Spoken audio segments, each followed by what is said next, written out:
On today's episode of the SBS podcast, Kyle and I share our experiences from being out in the desert, recapping that epic comeback win over the Arizona Wildcats, and get into the good, bad, and ugly takeaways from that Bruin victory. The Bruins have a crucial upcoming stretch with marquee games against North Carolina and Gonzaga, so there's plenty of basketball to discuss on today's episode, and we hope you all enjoy.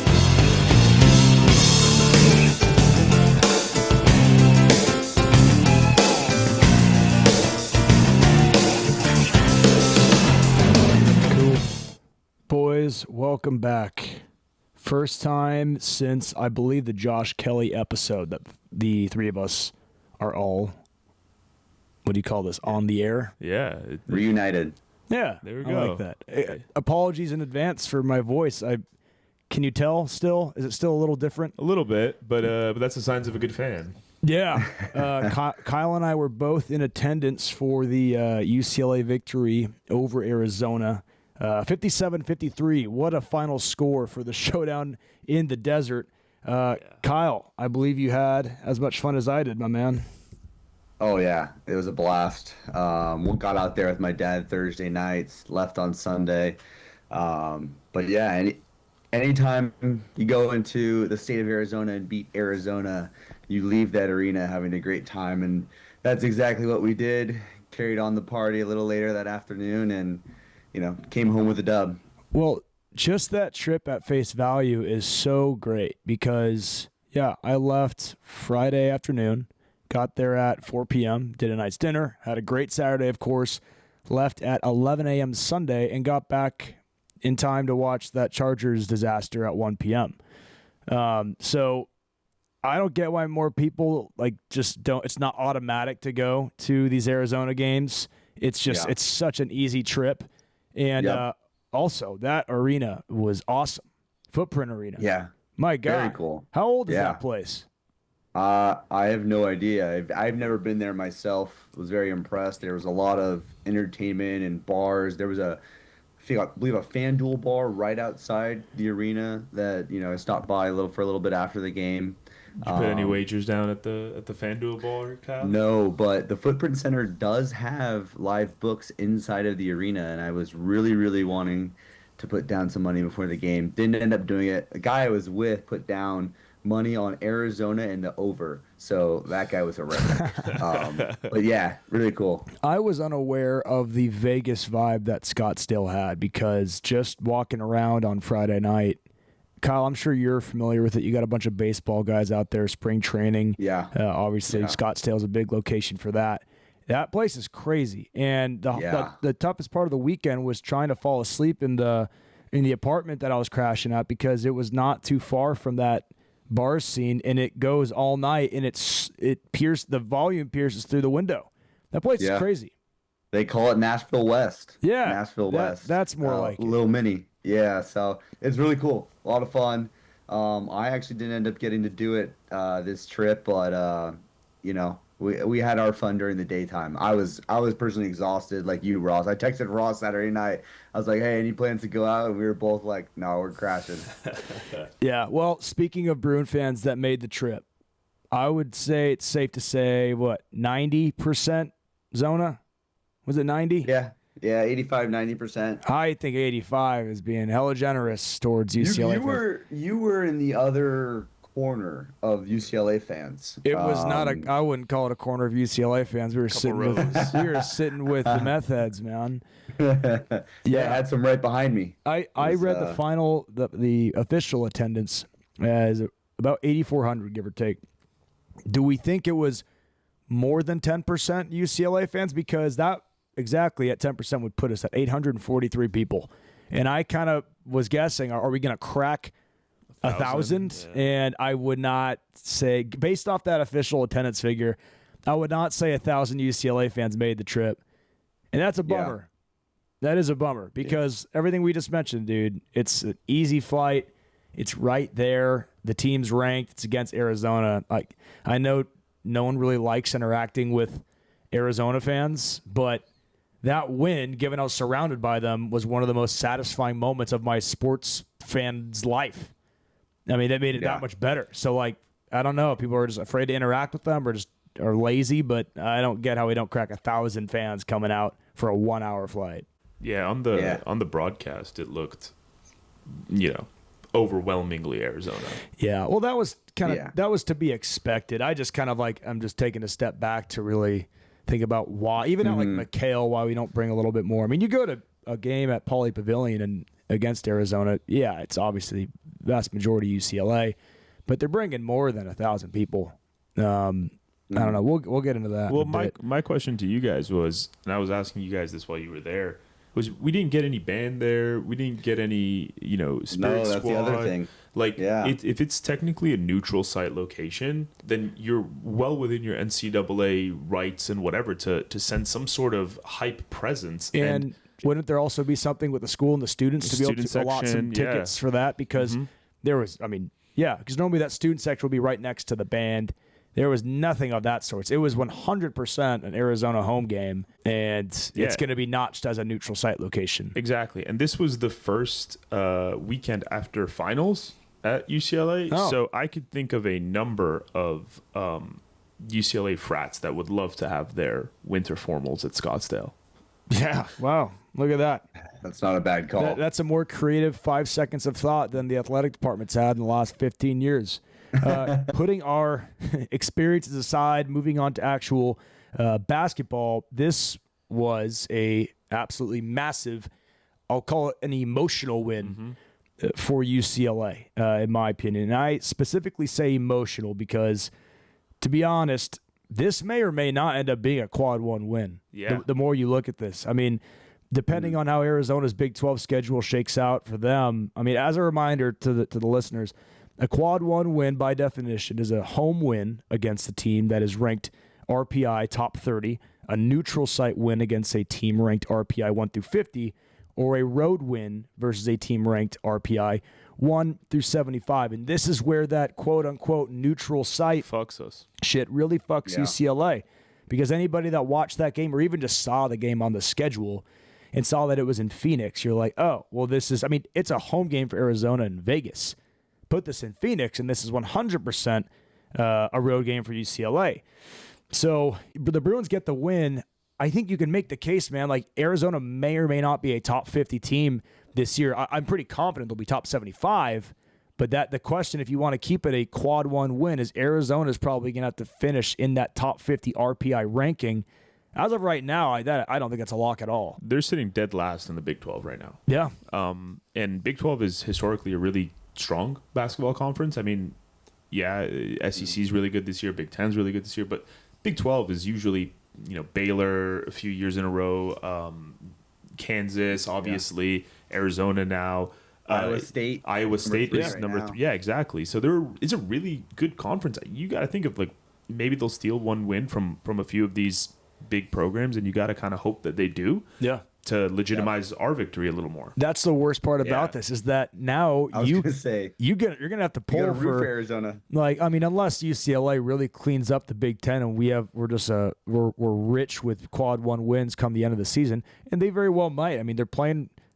We already have a quad one win. Yeah, we already have one, which is bullshit. That Oregon's ranked 10. I don't know if we're gonna get 10. to that. I just want to put that out there. 10.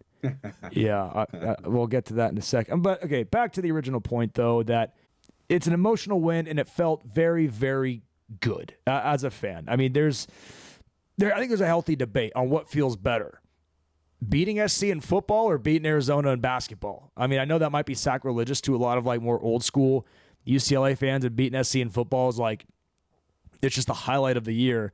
I get that, but man, beating Zona in basketball, especially in a higher stakes game, there are a few things that gets my blood pressure higher than a close wire-to-wire game with Arizona. And I think basketball, just by nature, dude, just gets me more nervous because it's so swingy. Oh my God, a run can just happen just like runs. that. And suddenly you're down 13 and you're fucked. Yep. But I was going to say, this was the game of runs. Yeah. This was absolutely the game of runs. Yeah. How can you not get romantic about college basketball sometimes, though? It's so sick. Yeah. When it falls your way, when these sort of runs happen and you have the highs and lows, it really, unlike any other sport, I think college basketball encapsulates every emotion being a sports fan can. in the best and worst ways of possible. I mean, when I was there with about 6 buddies. When we were down 13, it was to the point where I wasn't really talking much, and I just in my mind I'm like, all right, we dropped this one, everything's gonna be fine. I'm gonna enjoy the rest of my weekend, and thankfully we hung. I mean, you don't leave at a 13-point game, but thankfully we hung in there, and that rally back and that final buzzer, it was just. I mean, we were all hugging each other. I ended up kissing my buddy Schmidt on the not on the mouth, but on the face. Exposed. The emotions from us as fans aside, you look at a win like this, and it was not pretty, and none of UCLA stat lines outside of 1 or 2 were pretty at all. But you look at the team's reaction, and whether that be on the court and in social media, and just seeing guys like Kyle, you made note of guys like Kobe Johnson waving the 4s up in Wilbur Wildcat's face. You've got, I think it was William Kyle who posted a meme of Mick Cronin on the grill on Twitter. It's things like Daly, this that, yeah, it's just, Eric Daly. But it's wins like that like if you get too hung up thinking about, oh, well, there's merit to it of being upset with the free throw shooting and the 3-point shooting and I could go on that front, but you can't lose sight of how important wins like this are for a team over the course of the season, because you have to have ugly wins if you're going to make a run in any college basketball season. You're going to have to find ways to win these ones. I mean, outside of the New Mexico game, like, dude, I hope there's a chance that game, despite it being a big win, was the worst we'll see UCLA look all year. I mean, you can't play much worse from a statistics perspective than that. Can we pull those up? We've got UCLA, just at a glance, we've got UCLA shooting 45% from the field. That's probably their best stat line of the following. They shot 19% from 3. My goodness. And then perhaps worst of all, 7 of 16 on free throws at 43%. Out-rebounded 34-24. I mean, how can you can't play much worse without losing a game. Go ahead, Keon. I was going to say 74 points is the most we've allowed an opponent to score on us. Yeah. The entire season. So also something that UCLA doesn't do too much. That bet that guy, the Arizona fan, made terrible anytime to bet the over on a UCLA game. Just a bad idea 100%. in general. Yeah, that was terrible. Like, he doesn't know ball. Second of all, 74 to New Mexico is the most we've given up. Okay, happens away. New Mexico, not a great team, but it's on the road. But yeah, I mean, that's just not a typical, almost like a fluke, I would say. Yeah. I think that this, like, if you're looking at this box score and this stat lot, like these stats, I think this just goes to show that, like, how much turnovers in college basketball really, really matter. It's a shortened game, right? It's 40 minutes versus the 48 minutes. And the amount of field goals that we shot compared to Arizona shot essentially won us this game. If you take a look at it, we attempted 51 field goals, Arizona attempted 42 field goals. That's, a difference of 9 right there. And we had 8 less turnovers than them. So that exactly correlates to the amount of more possessions that, we had. So I think that goes to show that Cronin's got this shit down. And even if we struggle from the field, like, as long as you play defense in college basketball and you have more field goal attempts than your opponent, UCLA's going to have a chance to win every single game. And this is a game where, I mean, you look at these stats, we could win this game by 15 on any other given day. Yeah, and that defense isn't going anywhere. No. And UCLA's handsiness along the perimeter, under the basket, that travels and that stays. That's just the identity of the team. Look at the difference between the Oregon game and the UCLA game. I was pointing out the X factor last week being UCLA's fucking 3-point shooting that won them the game. They literally went 19% from 3 against Arizona, and they still won. So Arizona, had 2 3-pointers the entire game? Yeah, which is another 2 for 16. Yeah, it exactly. Was unless your team won that game, that was a a hideous game of basketball to anybody that was watching it. Especially if you bet the over. Especially if you bet the over. Which I don't know why you would do in the first place. But the other thing I wanted to bring up, though, and you mentioned it, it shouldn't have been a sweat at all. And a couple other points that really should have been there is the free throw shooting. We had it in the notes somewhere, but I feel like we made like 7 free throws, 7 for 16, something like that.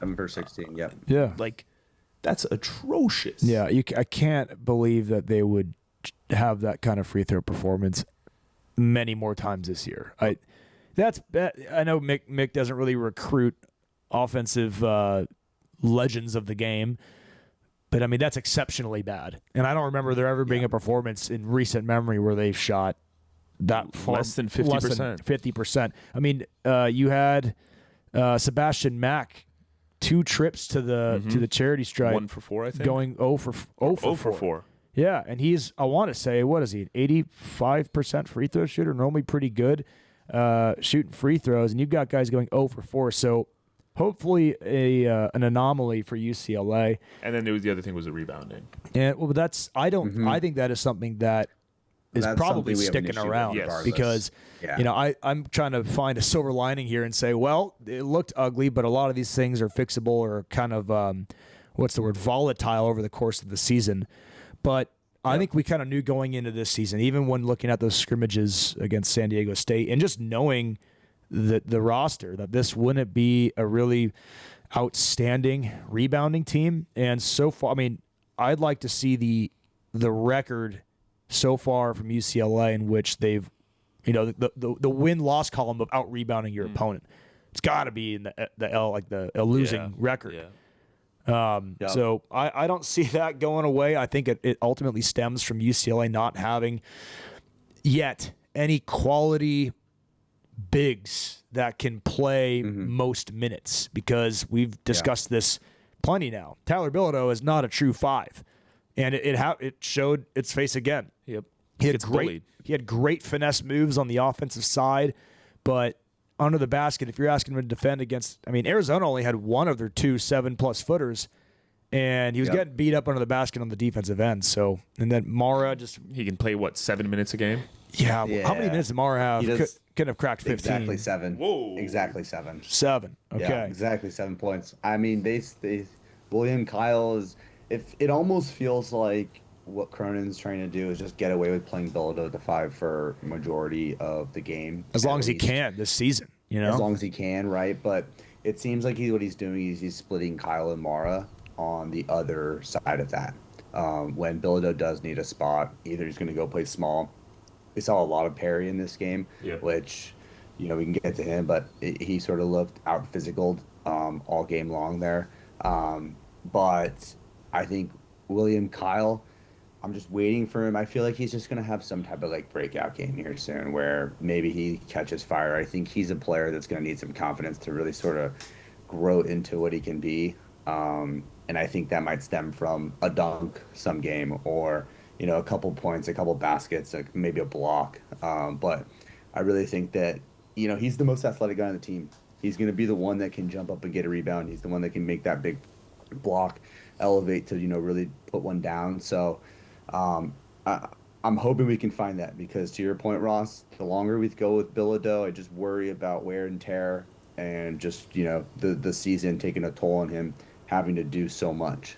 Yeah, and people in the scout are going to recognize the more he's getting exposed. And, you could get away with it against a Prairie View maybe or a Southern Utah or a Fullerton. But when you're going to play teams like Purdue, like Nebraska, like Illinois, like Oregon again, it's going to be tough. Michigan has surprised a lot of people already this season. It's going to be tough to get physical and to beat up against some of these guys, and they're going to go right at you when they're on offense. Well, that's exactly what you saw on Saturday against Arizona. I mean, Arizona, like someone already brought up, they had 2 made 3-pointers. Was it 2? Yeah. Only 2 threes the entire game. During that little mini collapse, I don't even know if you call it a mini collapse, during that collapse in which UCLA fell to a 13-point deficit, it was like they were walking into the paint. I mean, there was no defense against the penetration against Arizona, and just to the point of UCLA. Like they're going to be exploited in scouting reports, but that's not like a far off problem. We saw that this past Saturday and almost cost them the game. So it's not really a matter of if this will cost UCLA, but when. Because you can't keep winning games when you're just letting guys walk to the basket. We talked about Arizona maybe just not being that good. If they had 3-point shooters in addition to how much they're penetrating, I mean that UCLA is fucked. It was ridiculous. The Arizona Wildcats, of their 28 first half points, 26 of those were points in the paint. Yeah, I was just actually pulling up our text thread. How many dunks did they have? Yeah, I was going to send that. It's crazy. At some point later, I want somebody to uncover how many dunks Arizona had because I feel like it was close to 10. But anyways, it was a lot. Kyle, you mentioned William Kyle being the most athletic player on the team. And speaking of superlatives, Eric Daly, I still believe, is the best all-around player for UCLA. And it's funny, last week we talked about basically the same thing in which like we recapped a sequence of when Eric Daly goes out and where the game was at that point versus where it was when he ultimately came back into the game. UCLA almost very closely almost lost its game against Oregon last week once Daly came out. And different circumstances as to why he came out against Arizona. 4 fouls, Tony Padilla being a mouth-breathing dumb fuck. But point still being the same, that Eric Daly came out, and here's the sequence. Comes out with 4 fouls with 16 minutes to go. Bruins are down 2 at this point. At this point, according to ESPN, Arizona has a 63% chance of winning. Still a lot of time, and just if you're familiar with those game flow charts, 63% really isn't that big of a deal. So still a lot of time, but immediately following his departure from the game, Arizona goes on a 13-2 run. And like we talked about, it was like Arizona was being escorted, white glove service to the paint once he left. With 8:46 left in the game, Cronin finally basically has to put Eric Daly back in the game. And at that point, the win probability for Arizona had gone up to 93.1% with 8:46 left to go in the game when Eric Daly returned. So I'm seeing a trend here. Eric Daly takes extended breaks from the court, and the other team's win probability inflates dramatically. Eric Daly didn't have an impressive night offensively, but watch the guy. We'll go back and watch the highlights, man. The guy is a pit bull on defense, and just his energy, I think, when it leaves the court, whether he's scoring or not, it deflates the team. He had a plus minus of, I believe, 17. So with 4 fouls and 3 points. With 4 fouls, and 3 points. So that just goes to show when he's on the court, right, we're scoring more points than the other team. And I think that has to do with a multitude of things. One, you mentioned he's a great defender. He's lengthy. I think he's a little quicker than people maybe give him credit to be. He's a scorer, although he did not score in the Arizona game. But I think the biggest thing that he brings to the table is the fact that when it's just Johnson and Bilodeau on the court and you're boxing out against some big man, Bilodeau's marking one, Kobe Johnson's maybe marking a power forward, who's the one that, if they can't go up and elevate to get the rebound, because they're boxing out their man, who's that going to be? Sebastian Mack? Yeah. Right? Who's that other big? So I think when Daly's on the court, he can mark a man, Johnson can mark a man, and Bilodeau can grab the board. So having those three on the court at the same time, and when Daly does get into foul trouble, it really, really hurts.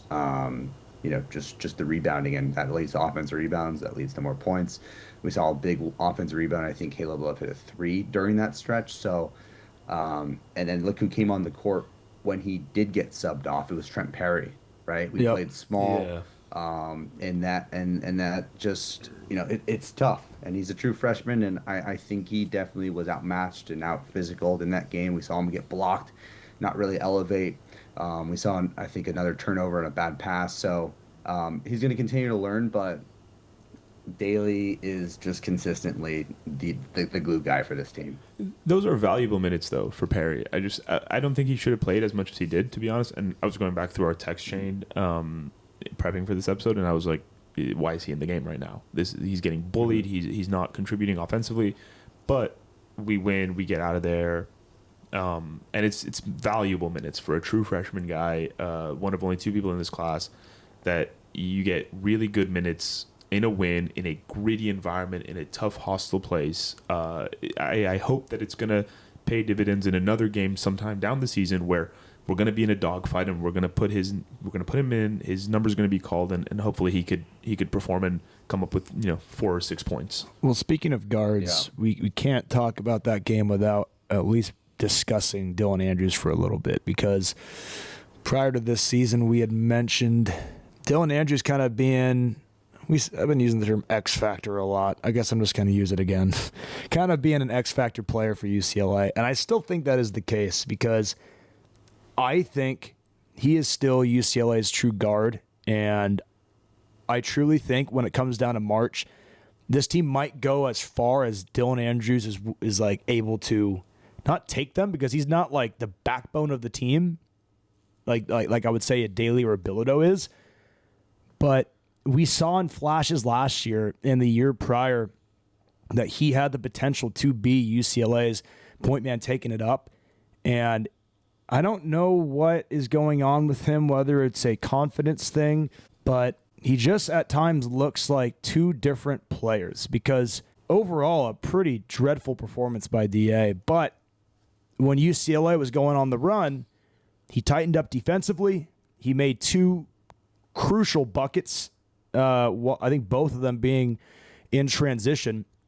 So I think UCLA's season, if you're going to point towards one player, we're like, if this guy can turn it around, that's going to be what's going to take UCLA potentially on a deep run. I think you got to look at Dylan Andrews, because the guy is either on or off, and it's been mostly bad so far from DA, and you hate to see it. I don't know what the deal is. Yeah.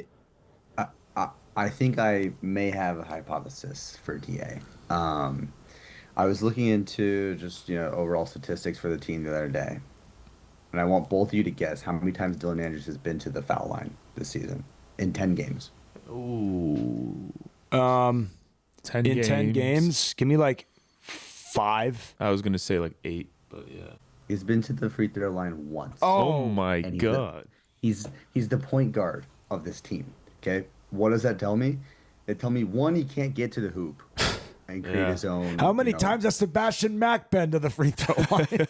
Yeah. So this is what I'm trying to get to is, as much as I think Dylan Andrews is talented and gifted and can really find that confidence again, what I'm so excited about to see in this box score is that Sebastian Mack got 6 more minutes than Dylan Andrews. And Mick Cronin is not afraid to do that. I think earlier in the season, maybe he would, as these games start to continue. Like, you got to have someone that, Matt got to the foul line a couple times, right? He was 0 for 4, but the dude has proven that, he can create his own shot. And DA's best shot is his mid-range pull-up jumper, okay? If no one's respecting his ability to get to the rack, they're just going to sit on that mid-range jumper and float under a pick and roll. And I really think that that's why, up to this point, he's really struggled to create his own shot. He played 21 minutes. He shot 2 threes, right? He had those 2 buckets, but the layups, were in transition. They were one on, he got the ball right under the hoop. He really didn't create his own shot in that game, if you know what I mean. Which I was really impressed with Sky Clark. Sky Clark had a, fadeaway jumper, I think, in the middle of key that sort of reminded me a little bit of Tiger Campbell. Right? Not only does he look like him, but he's got a couple of tricks in his bag, just like him. So it's the guard situation on this team is so interesting, because you have Clark, Andrews, and Mack that are all sort of playing the same amount of minutes, and it's just really which of the two are going to play better in a given game. Those are the guys that Cronin's going to give the majority of the minutes to at the moment. Yeah, I think you can look. I'm glad you brought up Sky Clark, because that was a bit of a coming out party for that guy. I feel like he's kind of gotten a lot of hate this year so far as being a bit overhyped. Hasn't really made a ton of noise, but I want to say he had a couple of 3-pointers, which in a game like that, we scored 54 points. What percentage of our points are those 2 3-pointers? And then regardless of those, his biggest points by far of the night were 2 of the clutchest, especially in the college game, 2 of the clutchest live baskets I've ever seen made in my life, because Sky Clark goes to the free throw line with How many? What? 7.6 seconds left. 7.6 Yeah. seconds left. UCLA is up 1. And I remember thinking to myself, I said, I have seen this movie way too many times under Mick Cronin. We are about to lose on he's going to make one, miss the second. We lose on a walk-off buzzer beater, and I am finding a bridge is where my head was at. He, in a loud, crazy environment, Sky Clark, who hasn't really, he's made no noise this year, walks up, sinks both of them, and I thought that's the ballsiest free throw trip I've seen from a Bruin in a regular season game in a very, very long time. Absolutely, Michael Roll type shit. And what was even bigger than that, Ross, in my opinion, was he got the offensive rebound off of Dylan Andrews' missed 3 on the inbound. That you don't get that offensive rebound. That we have a 1-point lead. They're taking it up the court. I don't remember if they had any timeouts left. I don't think they did. Didn't have a timeout. But they're charging up the court, going for a layup. Yep. And that's game. So you gotta put your, everything to get that offensive layup or offensive rebound, and then try to get to the line, try to put a bucket in. And he did, and he showed the stones to make those 2 shots. And I want to give credit to Cronin for not fouling. That was one thing they brought up in the broadcast, and they were like, I don't know why they're not fouling. I don't know why they're not fouling them. When Arizona was taking the ball.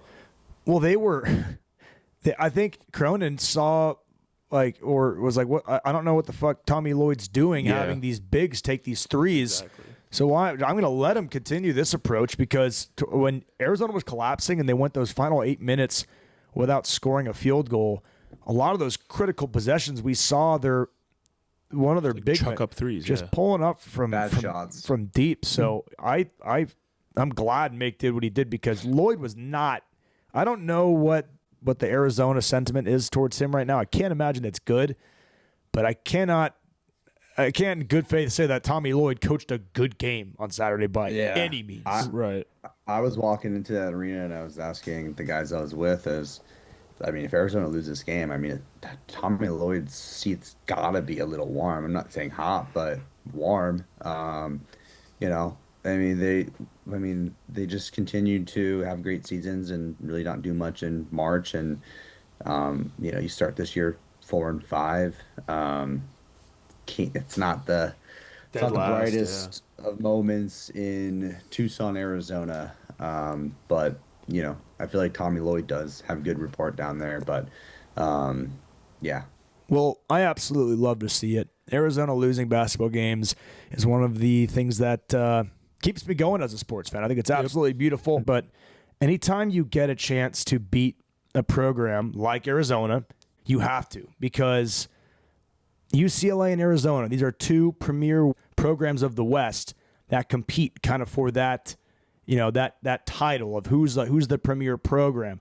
Arizona continuing to lose and UCLA beating them head to head. That's important, because we care about UCLA's brand, how it resonates with recruits, young people that grow up watching college basketball. The more Arizona shits the bed, the more UCLA wins games like this, it's all the better. And that brings us to next week, which, is it 2 weeks from now? Yeah. For Gonzaga? What's the day? 28th. 28th? 28th. So about 2 weeks from now, this is you don't want to call it a must win, because it's not. UCLA can be just. Is it a can't lose? What's it? Is it a must win or a can't lose? Well, neither, because I think it's a must win. Yeah, it depends on how you look at it. UCLA obviously can still put together a great season without beating Gonzaga, who I still believe is a really good team this year despite their recent loss. But that is a program that is in the West that has absolutely made a living late in March. They've made 5 of the last 10 Elite Eights, and they have 2 national championship appearances since 2017. So say what you want about their lack of national championships and that most of the success has really kind of come in the last 15 years. So be it. Yeah, I personally think that the reason I think that Gonzaga game is a must win is I think in the national perspective in recruiting, Cronin has sort of gotten dominated by Mark Few with the 5-star talent that's coming out of recent years. And I think that if you're in high school recruit and you're on a Saturday night, you're going to turn on the Gonzaga UCLA game. If Intuit Dome is not packed with UCLA fans for a neutral site game like that, and it looks like Pauley Pavilion, that is the end of UCLA basketball. Because when recruits go and see Gonzaga, I know it's a smaller arena, but they're packing every single game. You literally need to be on like a 50-year waiting list to get Gonzaga season tickets. Like, the atmospheres and just the energy that go into the two programs are uncomparable. And if UCLA fans, if we beat North Carolina, we beat Prairie View, obviously, we go into that game, I think we would be 11-1, and we would probably be in the top 12 at that point. That game next Saturday has to be rocking. And, it has to sort of remind me of the days of the Hawkins Villanova games, things of that nature. So big games, these neutral site games, but it's nice to have a neutral site game in LA. So Arizona did it, right? And now it's the Bruins fans' turn to show out for something like that. Listen, if we're 3-0 off these 3 games going into the new year, and we're not in the top 10 in the country, in my opinion, against the UN, you have wins against Oregon, wins against Arizona, wins against UNC, wins against Gonzaga. There's something seriously wrong if we're not in the top 12. Yeah, and look, but that ultimately is out of our control. What we can control, and I think these might go hand in hand. This might be a hot take. I think UCLA fans showing up and caring and filling arenas and traveling, I don't think it's going to do UCLA any harm in how the AP maybe views UCLA.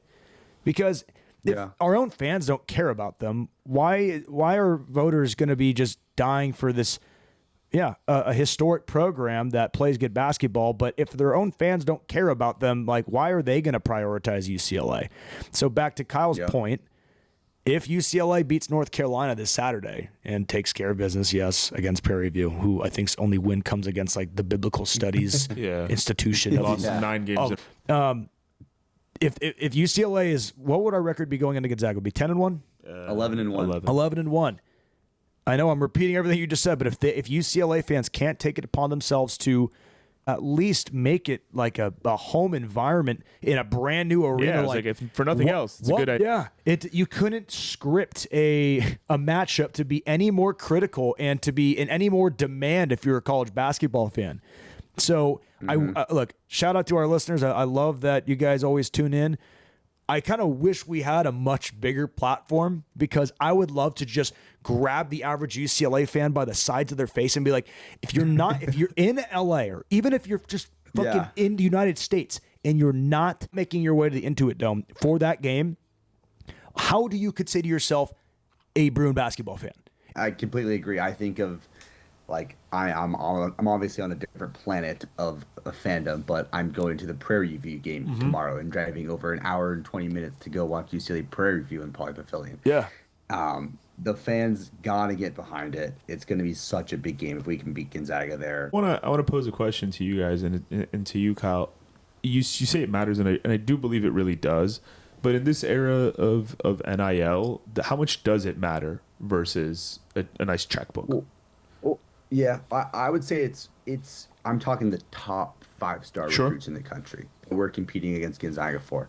And obviously the transfer portal is big and all. But I do think that that's the only downside of Mick Cronin in recruiting. I think he's a great developer of talent.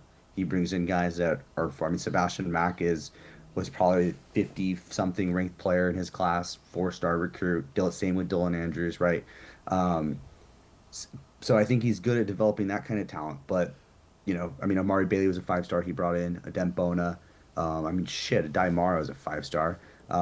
But, bringing in more of those guys. Gonzaga's bringing in at least 2 5-stars a season, or 3 5-stars a season. We're usually bringing in 1, maybe 2 if we're lucky. So I think when it comes to that talent, that's definitely... we're college basketball. You get those one-and-done players that are going to help you so much.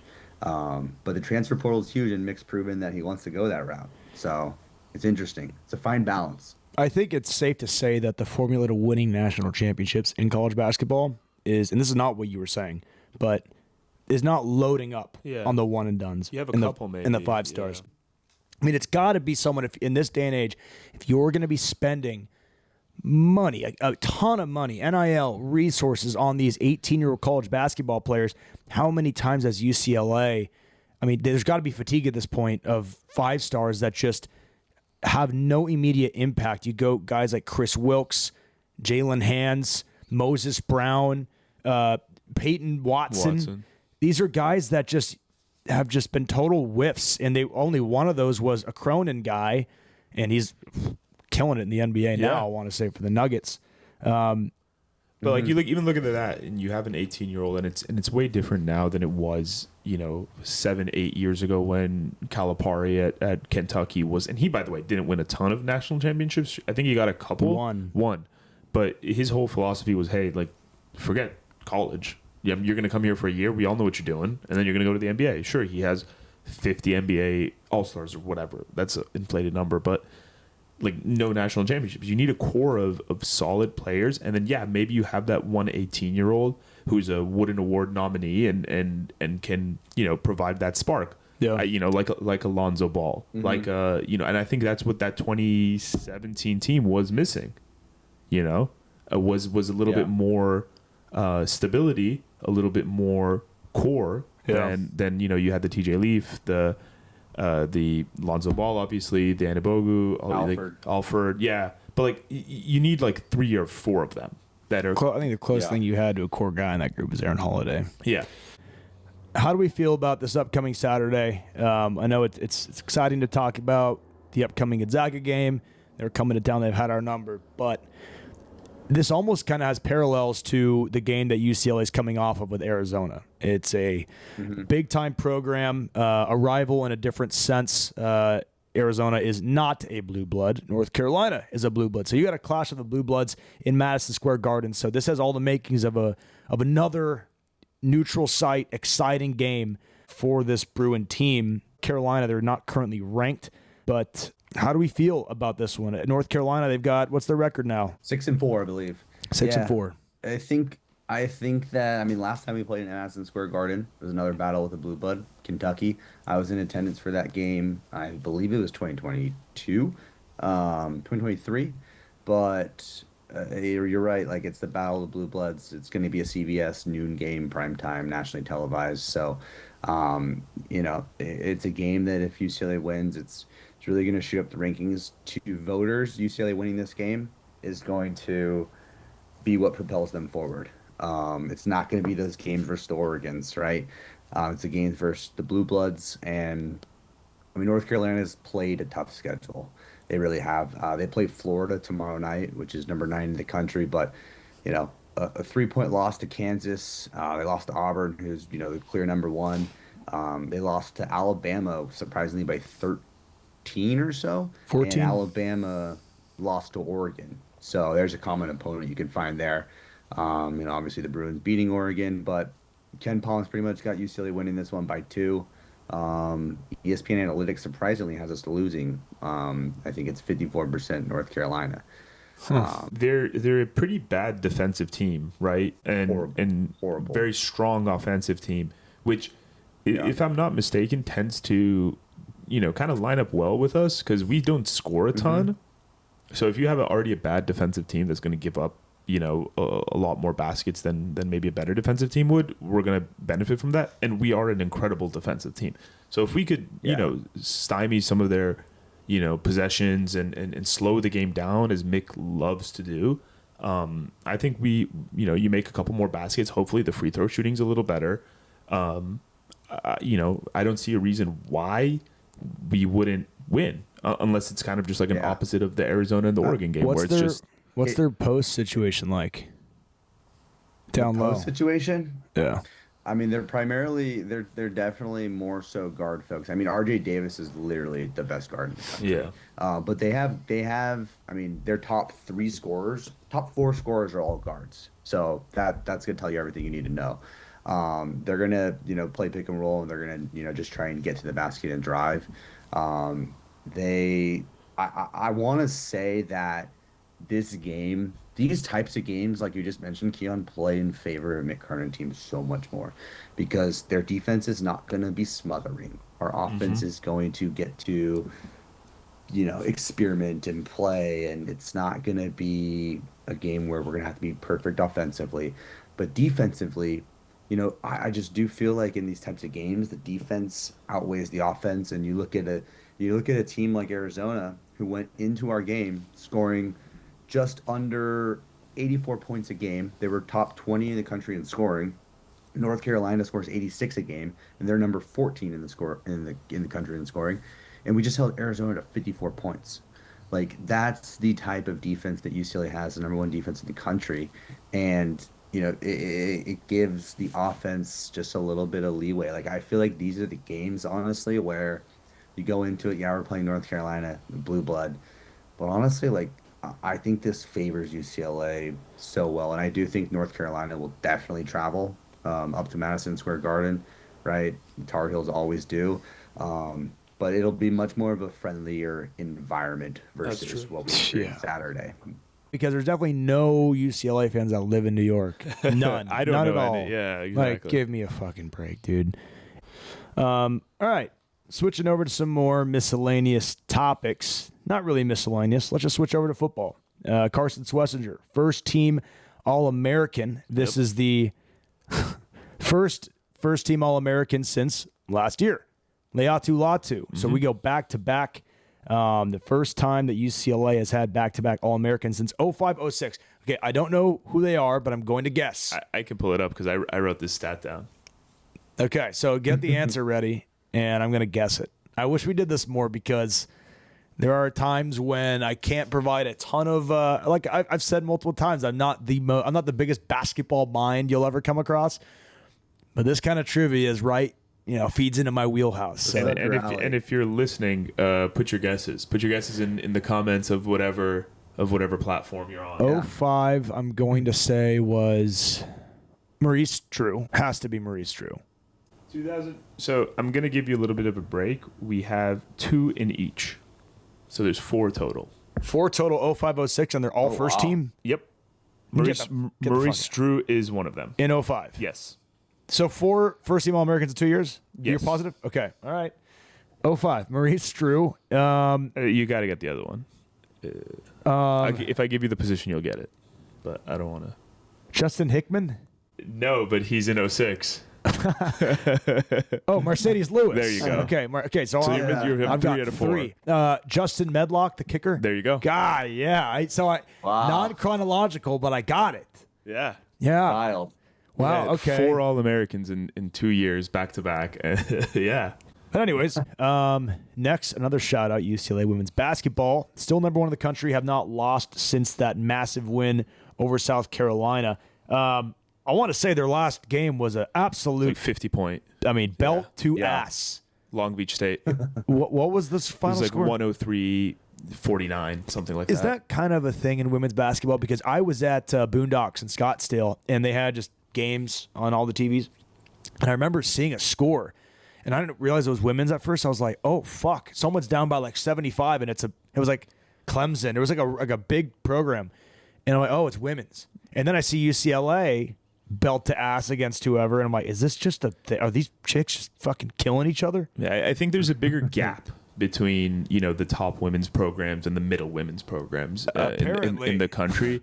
But the top are South Carolina. USC's doing well, but the Bruins are smacking. I think we beat South Carolina handily. Like, it wasn't a close game in Pauley. Yeah, it was about like 15, I want to say. Yeah, something like that. And the crowd 15 exactly. There you go. And the crowd showed up for that game.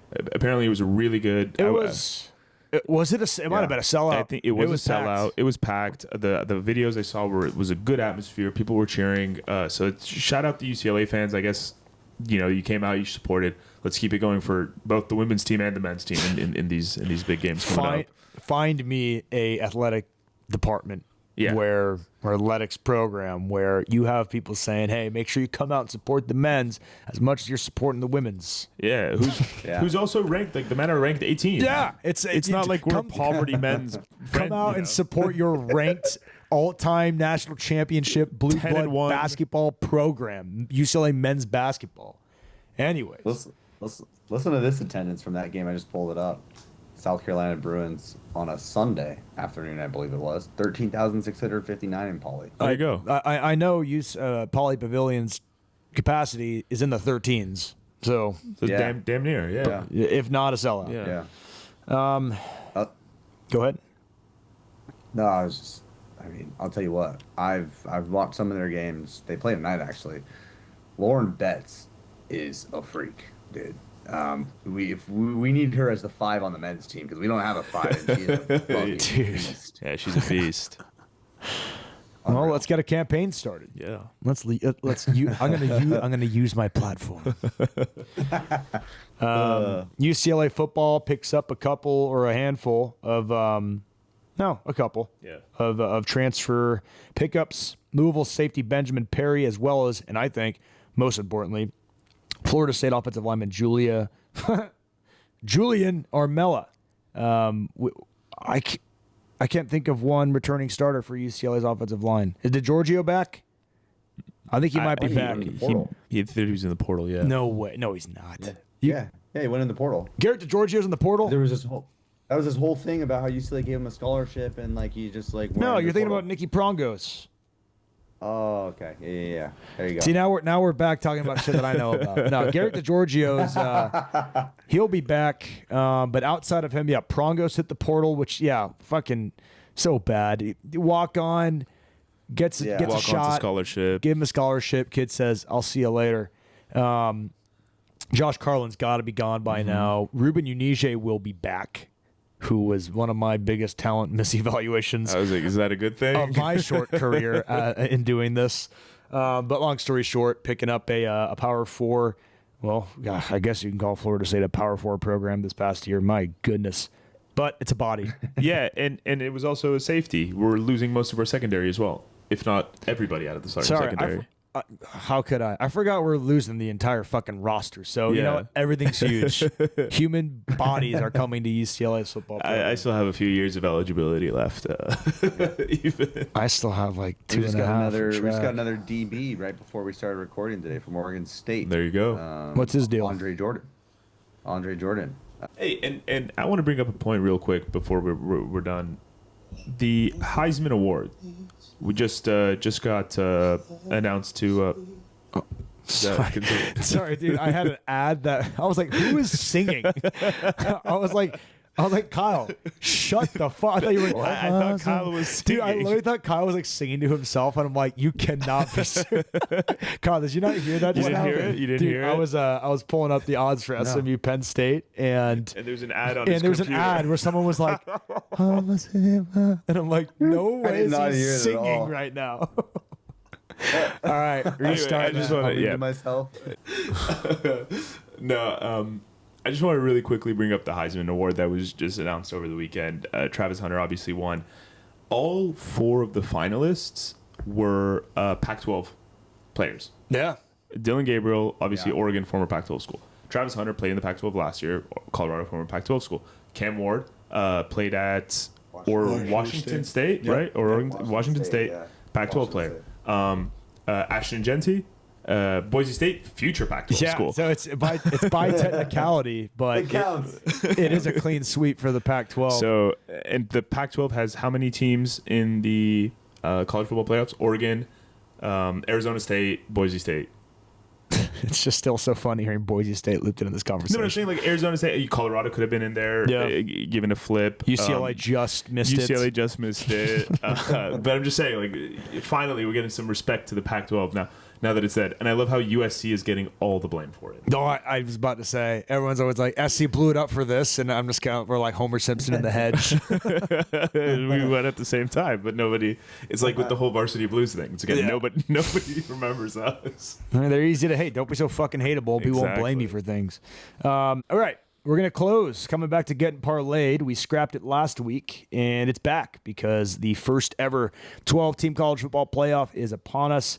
And I will start us off because I want to show some love to my new boyfriend, Tino. How do I say it? Sunseri. Tino Sunseri. He is going up against the Irish, and they are a 7.5-point dog.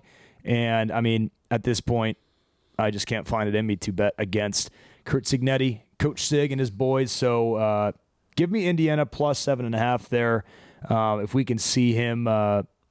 what's his name? Tino come out with one last banger of an offensive showing against Notre Dame. Even if it's a win or losing effort, I'll be stoked. So give me them covering plus 8.5. That's a great pick. I'm going to go ahead and take Tennessee plus 7.5 against Ohio State. I think Ohio State, their season is a sham. That's a great pick. You know, I think they have nothing to. There was the whole loss to Michigan, the planting of the flag, the fight, everything. Like Ryan Day's a fraud, like all of it. Like I don't think they have the emotional, capacity, the mental capacity to win this game. You cannot recover from that loss. I've said this, like I've had this conversation with so many people. Like that is the worst loss in college football history. I mean, I'm talking App State, Michigan, Jim Harbaugh versus SC. There's been a bunch of upsets, but Michigan can't pass the ball forward. No, I think it's the worst loss in college football history with six. And then, go ahead. No, sorry. I was just dying. Fucking bro. what? Just laughing. I think that it's fucking hilarious that Ohio Chip Kelly. State passed a felony. It's now a felony to plant your flag in the middle of the Ohio State. Have you not heard about that? No. Yeah, you guys didn't know this? No, they've introduced it. It's not like now it's for sure a felony, but yeah, they're putting it in. They're voting on it. Should it be a felony in the state of Ohio? I think that's hilarious. Another reason it's just always good to root against Chip Kelly right now. So yeah, I think not just the fact that you lost to Michigan and they sucked, but what happened after with the whole fight and Ryan Day standing there looking like a little child who lost their parents in the grocery store. The guy stood there with a blank look in his face with like a wet spot in his crotch for like 30 straight seconds and didn't move. It's like, dude, I think that's the pick of the week. No shot Ohio State wins that game. Okay. Kyle. All right. I'll round it out. I'm going to take Penn State minus 8.5. Obviously SMU struggled against Clemson in the playoff or in the ACC championship, just got in. I mean, Penn State played Oregon really well. I think Penn State honestly could be the second best team in the country, in my opinion. I think Oregon's by far one of the best teams in the country, and just the fact that Penn State played them so well, I think that 8.5. I mean, I think Penn State blows them out, and they go on to play Boise State. And I want to see a matchup in Penn State Georgia in the semifinal. I think that'll be a hell of a matchup. So, two little points for me between Penn State and SMU. I hate that pick, Kyle, because James Franklin has y'all fooled. He's gone far too long this season without blowing a big game. He finally has his chance. And how funny would it be if this whole thing was made for Penn State? Yeah, that's kind of my point. Is that like I think he kind of he did lose the Oregon game, but like Oregon's just super good and they looked good. So like it wasn't like a vintage James Franklin performance. But now is his chance, and it's like this whole format was made for him. And if it happens against SMU, I'm just gonna fucking die. Well, even if he wins this game, he's gonna have a chance to do it against Boise State. So in the second round, so he's gonna have to get past two. All right, yeah, all right. Well, plenty of content for you guys today. I said I would shout them out. Let me. What were the names? There were two SBS followers that came up to me at after the game at the bar, and it was awesome. Wait, hold on, let me get their names. I said I'd shout them out. Shout out to Salvador and Rob. I hope you guys tuned in. You said you would, and here's your shout out. You guys were great. Anytime I get a chance to meet an SBS podcast listener or an Instagram follower, you guys are the goats, and you're the reason why we have fun doing this. So great meeting you guys. And if you by chance recognize any of us at a game, please come up, say hi, let's drink a beer. And again, thanks for listening as always. That's all we have for you today. We will come back to you next, hopefully Tuesday, with a recap of what would be, in a perfect world, a recap of a win over North Carolina and Prairie View. Don't write them off, yeah. And Prairie View, they have a win over Bible Tech, and that'll be a good time. So looking forward to that, and we'll catch you next time. Go Bruins! Go Bruins!